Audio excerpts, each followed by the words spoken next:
Asociamed número 23. En este capítulo de la Asociamed encontrarás cosas tan interesantes como cómo tratar la diverticulitis, algo de trastornos de la médula espinal o incluso encuentra la pareja de Dejerin. Apasionante. Vamos a ello. Seguimos con la trama clínica. Una artrosis a nivel cervical derecho con compresión medular podrá provocar todo lo siguiente excepto. O sea, en un paciente que tenga esa alteración, una espondiloartrosis y que pueda tener una compresión medular, si es a nivel derecho, lo que tendrá que verse a nivel cervical será alteraciones correspondientes con qué pasa en el hemicuerpo derecho y qué pasa en el hemicuerpo izquierdo. Evidentemente, si es a nivel derecho, pudiera haber una alteración de segunda motoneurona a nivel derecho, segmentaria a ese mismo nivel, si a nivel C5, C6, pues a nivel C5, C6. Luego, podría haber también una alteración de primera motoneurona, que fuera homolateral y que fuera por debajo del nivel de la lesión. Igualmente pasaría con la sensibilidad cordonal posterior, que sería más raro que se estropeara, que se lesionara en una compresión de tipo artrósico, por ejemplo, pero bueno, si hubiera alteración cordonal posterior sería también homolateral y por debajo de la lesión. Ahora, la única que sería cruzada, que sería contralateral, sería la alteración termalgésica, que evidentemente si se produjera una lesión derecha, habría una pérdida de la sensibilidad para el calor y la temperatura, para el calor y para el dolor, perdón, en todo el lado contrario, toda la zona contralateral por debajo del nivel de la lesión. O sea, sería una alteración izquierda. Si fuera a nivel, por ejemplo, de la médula cervical baja, pues sería fundamentalmente en la pierna izquierda, en donde tendríamos esa alteración. Vamos a verlo, por lo tanto, Babinski derecho, en el mismo lado de la lesión, sí, reflejo bicipital derecho débil. Eso sería correspondiente a una alteración de segunda motoneurona a ese nivel, a nivel C5, C6. Termoanalgesia en la pierna derecha, no, había una termoanalgesia en la pierna izquierda. Y ausencia de sensibilidad al diapasón en la pierna derecha. Eso me hablaría de la sensibilidad vibratoria y por lo tanto de la alteración de cordonal posterior, que pudiera estar también presente. Esta sería un poco más rara, la 3 sería imposible. Entonces, entre una y otra tenemos que decantarnos por la respuesta 3, que es la que no, porque, insisto, la termoanalgesia sería en la pierna izquierda.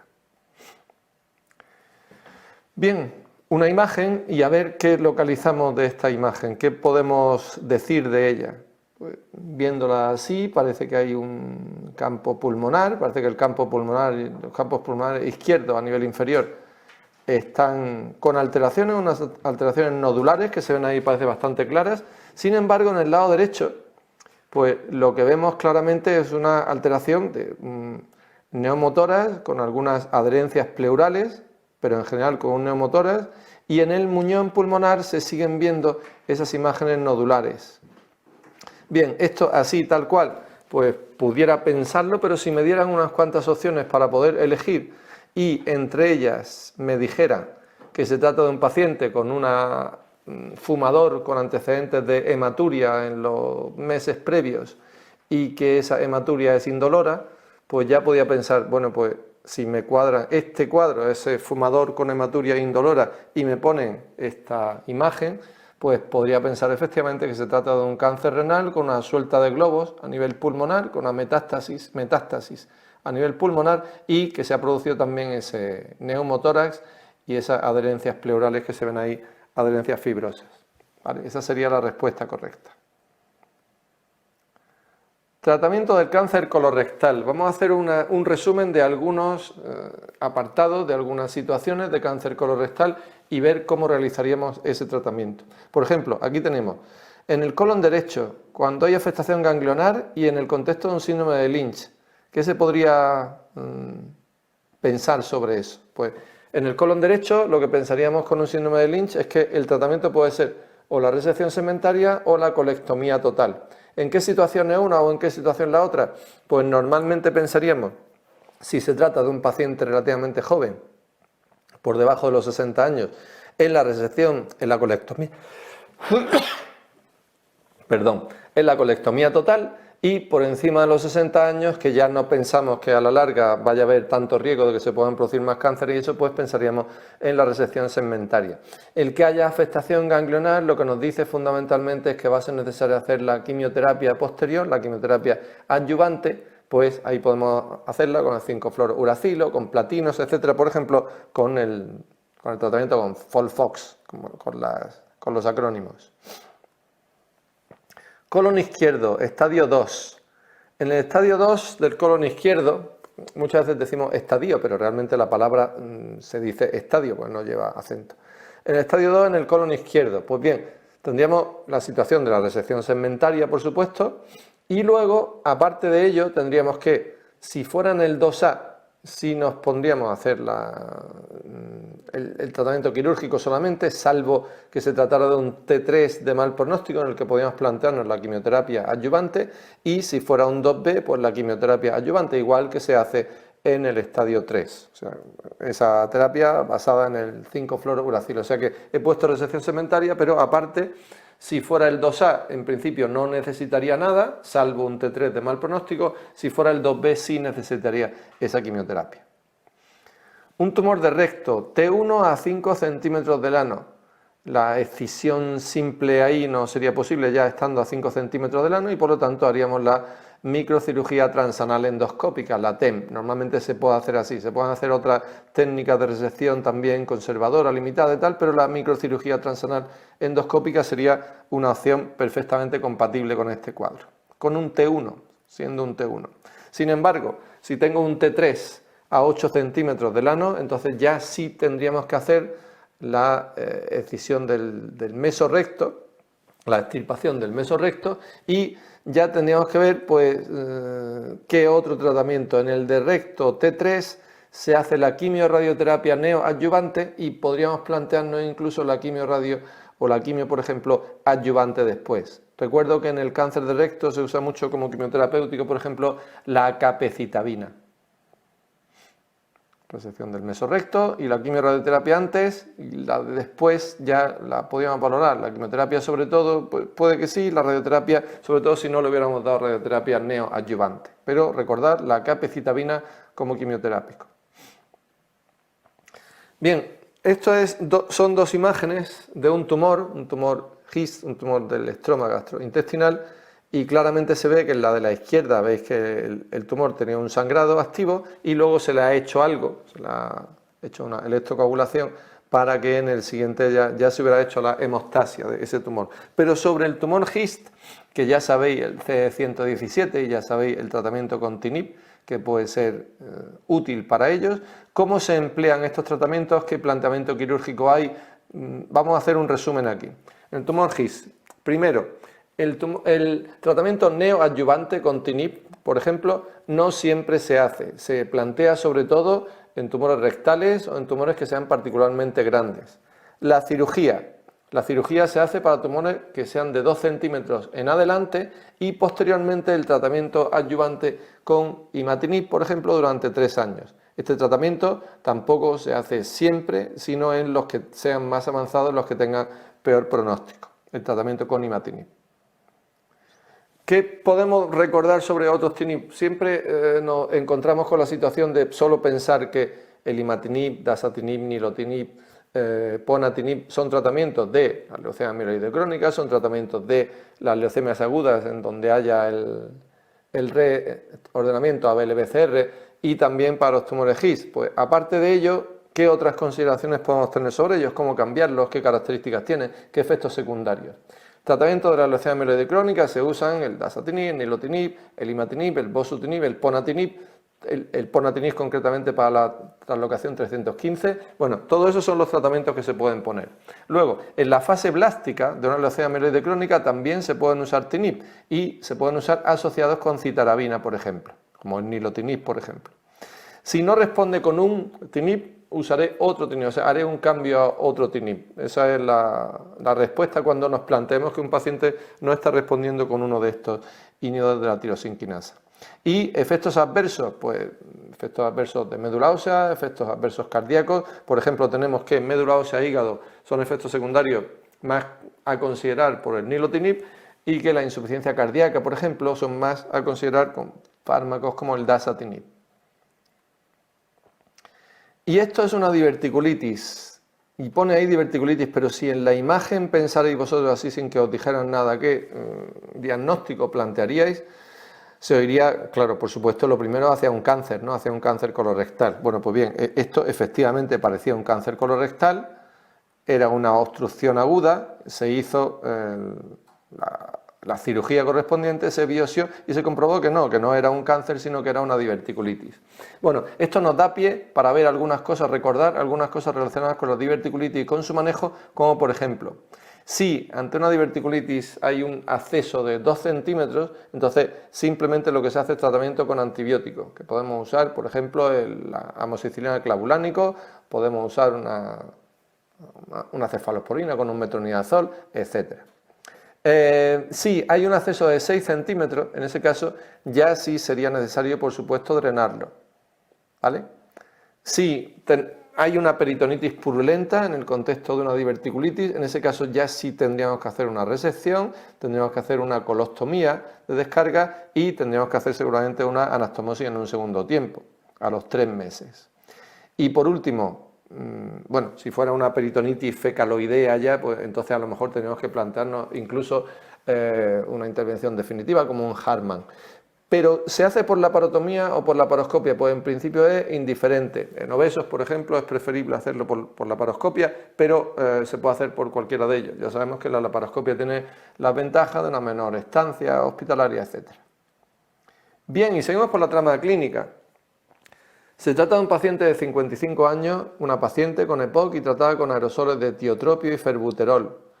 En el último año ha tenido 3 exacerbaciones, por lo que su médico decide realizar una modificación en su tratamiento. Sin embargo, la mujer tiene una osteoporosis muy avanzada, y ahí recordamos que los corticoides pueden favorecer esa osteoporosis, decide no pautar aerosoles de corticoides. Entonces, ¿qué haríamos en ese caso? Pues si necesitamos una modificación en su tratamiento, tiene exacerbaciones frecuentes y necesitamos algo que reduzca esas exacerbaciones, los corticoides, los aerosoles de corticoides serían nuestra primera línea, pero si no, pues entonces tendríamos que recurrir, por ejemplo, al roflumilast, que sería nuestra respuesta en este caso. Bien, no pautar corticoides orales, tenemos el problema de la osteoporosis de la mujer y los corticoides orales en la EPOC pues no se usan apenas, y añadir un antileucotrieno pues en la EPOC no nos sirve mucho, a lo mejor no lo podemos plantear en el tratamiento del asma bronquial, del asma. ¿Qué os iba a recordar sobre esto? Pues recordar, por ejemplo, que la oxigenoterapia crónica domiciliaria hay que recordar que se hace cuando el paciente tenga, por ejemplo, pues una PO2 baja, puede ser por debajo de los 55, y que pueda tener también, pues, por ejemplo, una saturación del oxígeno menor del 88%. Si no, si es algo mayor esa PO2 o la saturación es algo mayor del 89 o así, y la PO2 es de 55-59, todo esto con tratamiento pleno, entonces se pondría oxigenoterapia crónica domiciliaria solo en el caso de que el paciente tuviera hipertensión pulmonar o cor pulmonales. Vale. Nos ponen esta imagen y nos dicen directamente que es un paciente que se encuentra con cierto cansancio y nada más. ¿Qué pensaría o qué posibilidades diagnósticas consideraría? Pues vemos simplemente el núcleo de un linfocito que es más grande que los hematíes, en principio. Y ese núcleo de linfocito que es más grande que los hematíes se acompaña también de que veo muchas manchas moradas en este frotis, que son plaquetas. Hay muchas plaquetas también. Con ese dato, el que los hematíes sean más pequeños que un núcleo de un linfocito y el que haya muchas plaquetas, solo con eso, ¿en qué diagnóstico podría pensar? Pues sí, efectivamente, podría pensar en una ferropenia. ¿Por qué? Pues porque esa es la comparación que nosotros tenemos para saber si un hematíes es pequeñito, y la trombocitosis es un dato de los que van también asociados con la ferropenia. O sea que podría comprobarlo efectivamente midiendo varios datos de laboratorio, sobre todo la ferritina. Una ferritina menor de 20 es prácticamente seguro que se corresponde con una ferropenia. Tiene una alta sensibilidad y especificidad, un gran área bajo la curva Core, ese punto de corte, aunque dicen que en 41 puede estar el punto de corte de mayor eficacia conjunta. Bien, ¿Qué más? Una vez que tenemos que el paciente tiene ferropenia, tendríamos que buscar la causa que se le ha producido. Si son las pérdidas menstruales por cualquier problema ginecológico o simplemente por pérdidas menstruales, pues vale. Y si no, tendríamos que buscarlas principalmente en el tubo digestivo.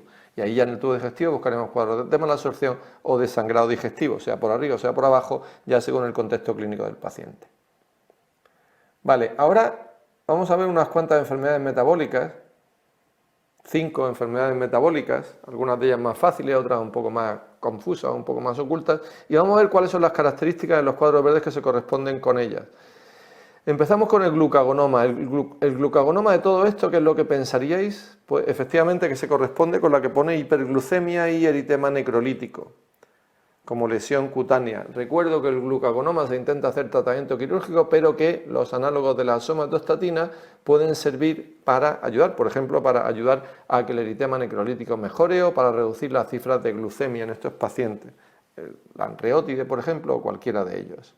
De la porfiria, ¿dónde me llevaría la porfiria? Pues un cuadro que se parece a un abdomen agudo, que puede tener una polineuropatía asociada y que puede tener también orinas rojas. Esa es una porfiria aguda. ¿Qué se hace en las porfirias agudas? Las que tienen crisis porfíricas como esta son las porfirias agudas de 2, por ejemplo, o la porfiria aguda intermitente, cuando toman algún fármaco que puede provocarla. ¿Qué se hace en ellos como tratamiento? Pues derivados del grupo M son los que se usan más como tratamiento de estas crisis porfíricas y evitar las situaciones predisponentes, por supuesto. Recuerdo que en las porfirias agudas, la porfiria aguda de 2 y la porfiria aguda intermitente, no hay fotosensibilidad. Bien, el siguiente cuadro, pues ahí relacionamos, vemos bastante claro la miocardiopatía con hepatopatía, con diabetes y con hipogonadismo de la hemocromatosis, el aumento de las transaminasas con bradiquinesia, rigidez y con anemia hemolítica del Wilson. Nos quedará, por tanto, el angiokeratoma difuso, el fallo renal y el síndrome coronario para el Fabry. Los asociamos cada uno en su sitio correspondiente. Del Fabry, recuerdo que la alfa-galactosidasa como tratamiento me puede servir para mejorarlo y que ya hay un tratamiento también que puede servir para déficits parciales, que es el milagastat, que puede servir para esos déficits parciales para estabilizar la galactosidasa que el paciente tenga. Un tratamiento que puede servir también en el Fabry, pero cuando no sean déficits completos. Por supuesto, la hemocromatosis se nos va para abajo, miocardiopatía, hepatopatía, diabetes, hipogonadismo, me falta la artritis y la hiperpigmentación para completar su cuadro, y el Wilson con su aumento de transaminasa, bradiquinesia, rigidez, o sea, el parkinsonismo y la hemólisis. En el Wilson, recuerdo, por ejemplo, que la cupremia está baja porque no hay ceruloplasmina suficiente para transportar el cobre, sin embargo la cupruria está alta porque el cobre está libre, se deposita en los tejidos y se elimina por orina. El Wilson se trata con zinc y también puede usarse la trientina o en cuadro neurológico el tetrathiomolibdato de amonio. Y un ejercicio divertido para la persona que ha publicado seguramente más enfermedades que llevan su nombre, siempre asociado con otros, porque no ha hecho ninguna que sea la enfermedad de Dejerin como tal. Algunas las conoceréis más, otras seguramente las conoceréis menos, y aquí sale la foto de esa persona con una mujer al lado, y esa mujer sale tapada con una cara. ¿Es por robarle protagonismo? No, es por dárselo precisamente como se lo vamos a dar ahora. Dejerin publicó o describió una enfermedad que asociaba ataxia, que se llama la atrofia olivo-pontocerebelosa de Dejerin-Thomas, que era un cuadro de parkinsonismo con ataxia y que entra dentro de los cuadros que son síndromes extrapiramidales parecidos al Parkinson. Bien, esa es la atrofia olivo-pontocerebelosa de Dejerin-Thomas. Con debilidad facial y en el hombro, una enfermedad bastante menos conocida, que se llama una distrofia muscular, que se llama la distrofia facioescapulohumeral de Landus y Dejerin, que es la que está aquí descrita. No tenemos que saber nada más sobre eso, sino que es un trastorno muscular cuya debilidad se manifiesta sobre todo en esas zonas. Con paraparesia, una enfermedad que haya descrito Dejerin que tenga paraparesia, es una polineuropatía sensitivomotora, de las que recordamos sobre todo las de Charcot-Marie-Tooth, pero que está también la de Dejerin-Sotas. Con hiperpatía, el cuadro de hiperpatía es el síndrome talámico, o sea, lo que describió Dejerin también es el síndrome talámico como conocemos nosotros, con alteración del tálamo, con alteración de la sensibilidad, con cierta anestesia, con el umbral aumentado para el dolor, pero cuando se alcanza ese dolor, la gente describe el dolor como si me estuvieran arrancando la carne con pinzas ardiendo. Esas son descripciones textuales de gente que, por lo que se ve, el dolor es bastante fuerte. Y se llama enfermedad de Dejerine-Roussy, se describió la enfermedad de Dejerine-Roussy. Y, por último, describió también la parálisis braquial inferior, y esa parálisis braquial inferior la describió con su mujer, con su esposa, que es esta mujer que está aquí en la foto, que se llamaba Klumpke, y por lo tanto la enfermedad, esa parálisis braquial inferior que lleva alteración cubital, esa mano en garra, se llama enfermedad de Dejerine-Klumpke, que es esta señora que está ahí tan feliz, no mucho, con su marido, y están describiendo enfermedades los dos juntos. Y con esta nota de Sociedad Rosa, con este corazón de verano, terminamos este Asociamed de hoy, hablando sobre Dejerine y hablando sobre su vida matrimonial.